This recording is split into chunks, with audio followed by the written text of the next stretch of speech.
Hello everyone, welcome back to my rich mill channel. तो आज मैं बहुत ही आसान तरीके से बनाने वाली हूँ रसमलाई। बहुत ही इजी रेसिपी है और मैंने इसे कैसे बनाया आइए देख लेते हैं। तो आज मैं थोड़ा सा ज़्यादा क्वांटिटी में बनाने वाली हूँ, तो इसलिए मैंने 2 से ढाई लीटर के करीब यहाँ दूध लिया है। गाय का दूध मैंने यहाँ पर लिया है और इसे हम एक उबाल आने तक पकाएंगे। बस इसमें एक उबाल आने देना है, ये कच्चा दूध है। और यहाँ दूसरे बर्तन में भी मैंने 1.5-2 लीटर के करीब दूध लिया है। इसे मैंने मेज़रमेंट नहीं किया है, मैं अंदाज़े से आपको बता रही हूँ। तो यहाँ आप कोई भी दूध ले सकते हैं, गाय या भैंस का दूध आप यहाँ यूज़ कर सकते हैं। बस आपको ध्यान रखना है कि स्पेशली जो हम छेना बनाएंगे उसके लिए हमें गाय के दूध का इस्तेमाल करना है। अब यहाँ मैं आपको छोटी सी टिप्स देने वाली हूँ। आप डाल दीजिए थोड़ी सी हल्दी, अच्छे से मिक्स कर दीजिएगा। ध्यान रहे ज़्यादा हल्दी का हमें इस्तेमाल नहीं करना है, बिल्कुल ज़रा सी। इससे क्या होगा, कलर अच्छा आएगा और टेस्ट में बिल्कुल भी फ़र्क नहीं आएगा। आपके पास यदि केसर है तो आप केसर का भी इस्तेमाल कर सकते हैं। बाकी ये टिप्स आप फॉलो कीजिएगा। मैं सच में ऑनेस्टली बता रही हूँ, बिल्कुल भी टेस्ट में बिल्कुल भी फ़र्क नहीं आने वाला है और कलर अच्छा आ जाएगा। बस ध्यान रखिएगा कि ज़्यादा हल्दी का इस्तेमाल आप मत कीजिए। यहाँ इलायची डाल दीजिए और चीनी मैंने डाली है 2 कटोरी। आप अपने टेस्ट के अकॉर्डिंग चीनी डालिए और एक बार अच्छे से उबाल आने दीजिए। अब आपको ध्यान रखना है कि जब इसमें 1-2 उबाले आ जाएं तो उसके बाद आपको 5 मिनट तक और पकाना है और फिर इसे गैस को ऑफ़ कर दीजिए और इसे ठंडा होने के लिए रख दीजिए।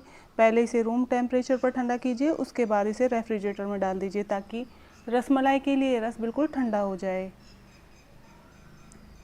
अब हम लेंगे एक कांच का गिलास या आप कटोरी कुछ भी ले सकते हैं और यहाँ डाल दीजिए विनेगर यानी कि सिरका। तो 3 से 4 चम्मच के करीब मैंने यहाँ सिरका यूज़ किया है और यहाँ पानी डाल देंगे।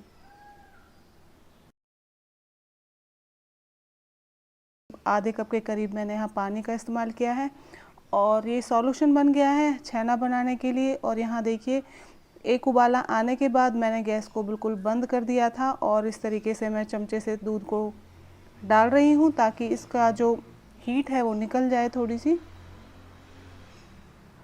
और अब हम थोड़ा थोड़ा करके, डायरेक्ट हमें दूध में नहीं डालना है, चमचे में रखिए और इस तरीके से आप विनेगर को डालिएगा। तो जब भी पनीर और छेना बनाएं, विनेगर को इस तरीके से डाइल्यूट करके ही ऐड कीजिएगा।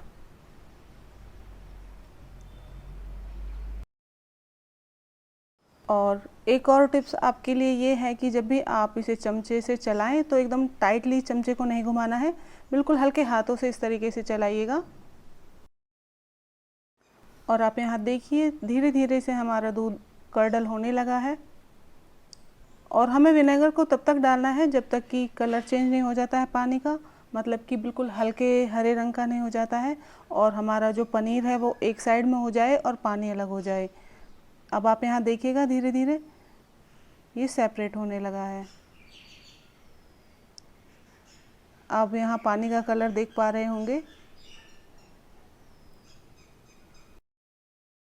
और किसी कपड़े में आप इस तरीके से इसे छान लीजिएगा।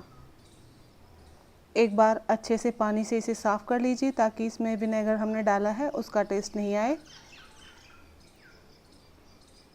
और फिर इसे अच्छे से निचोड़ने के बाद 25 मिनट के लिए आप इसे रख दीजिएगा किसी भारी चीज़ के नीचे, जैसे कि कोई हैवी बॉटम का कोई बर्तन हो या कुछ ऐसी चीज़ आपके पास हो, उसके नीचे आप इसे दबा सकते हैं। बस आपको ध्यान ये रखना है कि इसमें ज़्यादा मॉइस्चर नहीं होना चाहिए।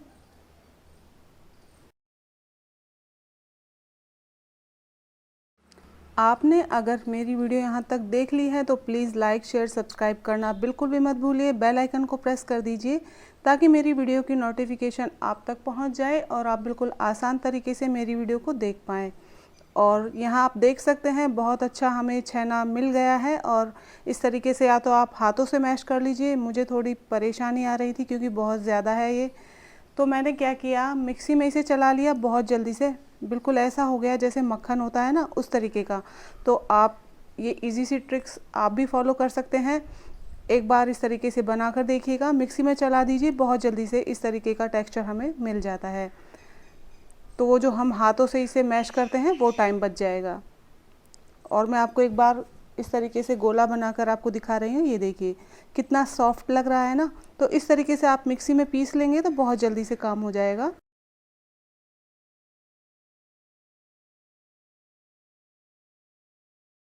और बाइंडिंग के लिए यहाँ बस मैंने 1 चम्मच के करीब मैदा लिया है। चम्मच को बिल्कुल लेवल करके लेना है, इस चीज़ का आपको ध्यान रखना है, एकदम पूरा ऊपर तक नहीं भरना है। और अच्छे से मिक्स कर दीजिए।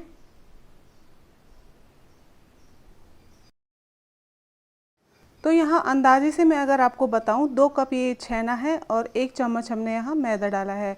जो मेजरिंग कप आते हैं अगर उनसे नापे तो ये 2 कप है। अच्छे से मिक्स हो गया है। अब हम यहाँ बनाएंगे बॉल्स। बॉल्स बनाते वक्त अगर ज़्यादा क्रैक आते हैं तो आपको एक बार इसे अच्छे से और मिक्स करना है। अच्छे से इसे और मिक्स कीजिए, मैश कीजिए। अगर एक आध क्रैक आता है तो चलता है, कोई दिक्कत नहीं है। जैसे आप यहाँ मैं आपको दिखा रही हूँ, आप यहाँ देखिएगा। इस तरीके से हल्के हाथों से बॉल्स बना लीजिए और आप इसे हल्का सा प्रेस करेंगे तो इस तरीके से फ्लैट कर लीजिए। और ये देखिए कोई कोई आपको यहाँ क्रैक आ रहा है, इससे कोई प्रॉब्लम नहीं होती है। मैंने प्रॉपर तरीके से इसे बनाया है। अगर आप रसमलाई मेरे तरीके से बनाओगे तो ये मेरी गारंटी है बिल्कुल भी फेल नहीं होगी आपकी रसमलाई, बिल्कुल अच्छे तरीके से आप बना पाएंगे।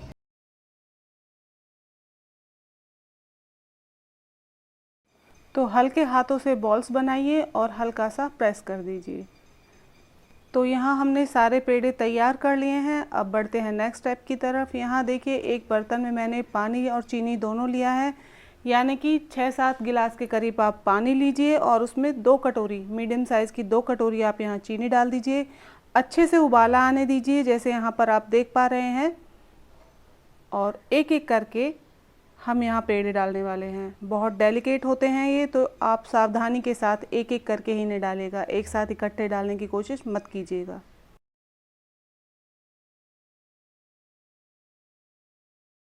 आप पेड़े डालने के बाद इसे कवर कर दीजिए और अच्छे से इसमें स्टीम बनने दीजिए। अच्छा उबाला आएगा, अच्छे से स्टीम बनेगी तो बहुत ही अच्छे हमारे जो पेड़े हैं बन के तैयार होंगे। ये देखिए आप यहाँ देख पा रहे हैं कितने अच्छे से इसमें से झाग आ रहे हैं। तो इतना आपको फ्लेम को हाई रखना है कि इस तरीके से झाग बने। और अगर लिड में कोई होल वगैरह है तो उसको आप कवर कर दीजिए, बिल्कुल भी जो स्टीम है वो बाहर नहीं जानी चाहिए। और यहाँ देखिए 20 मिनट हो गए हैं और ये देखिए इनका साइज़ डबल हो गया है। अब आपको क्या करना है, साथ के साथ आप एक बड़े बर्तन में पानी लीजिए और आइस लीजिए, ठंडा पानी लीजिए, उसमें बर्फ़ डाल दीजिए ढेर सारी, क्योंकि हमें इन्हें साथ के साथ ठंडे पानी में ट्रांसफ़र करना है। ऐसा करने से इसका कुकिंग प्रोसेस रुक जाता है और इनका साइज़ ऐसे ही बना रहेगा, पेड़े बिल्कुल भी श्रिंक नहीं होंगे। तो जब भी पेड़े पक जाएं तुरंत बाद हमें ये काम करना है। बिल्कुल सावधानी के साथ आप इन्हें निकालिए और ठंडे पानी में ट्रांसफ़र कर दीजिए। और 1-2 मिनट बाद आप इसे चेक करेंगे तो आप पाएंगे कि आपके पेड़े बहुत ज़्यादा स्पॉन्जी बने हैं। ये देखिए मैंने एक पेड़े से पानी बिल्कुल निकाल दिया है और वापस जब मैं इसमें पानी में डालूंगी तो ये बिल्कुल अपनी वही शेप ले लेगा। तो इसका मतलब कि हमारे जो पेड़े हमने बनाए हैं बहुत ही ज़्यादा स्पॉन्जी बने हैं।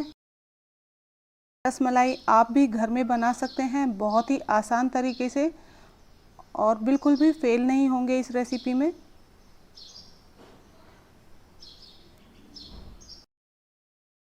तो आइए इसे सर्व कर लिया जाए। तो ये देखिए दूध बिल्कुल चिल्ड हो चुका है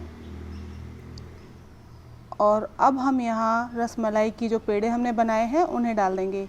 हाथों से प्रेस करते हुए आप इन्हें यहाँ डाल दीजिए। इस तरीके से सारा पानी इसका निकालिए और उसके बाद आप दूध में डालिएगा। तो जैसे जैसे ये दूध में भीगेंगी तो अपने जो शेप है वापस होल्ड कर लेंगी। और मैं अपनी हर वीडियो में ये कोशिश करती हूँ कि आपको रेसिपी को प्रॉपर तरीके से बताऊँ, जिससे कि आप भी आसानी से घर में बना पाएँ। मैं आशा करती हूँ कि आपको ये रेसिपी अच्छी लगी होगी।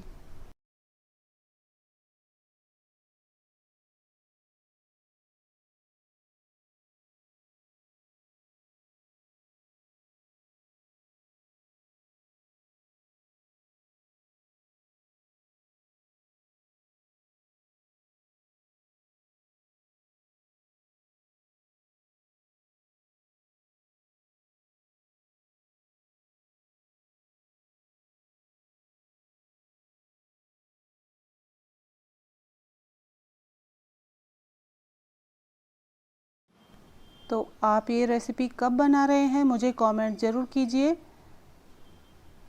और फिर मुलाकात होती है नेक्स्ट वीडियो में नई रेसिपी के साथ। तब तक के लिए बाय बाय।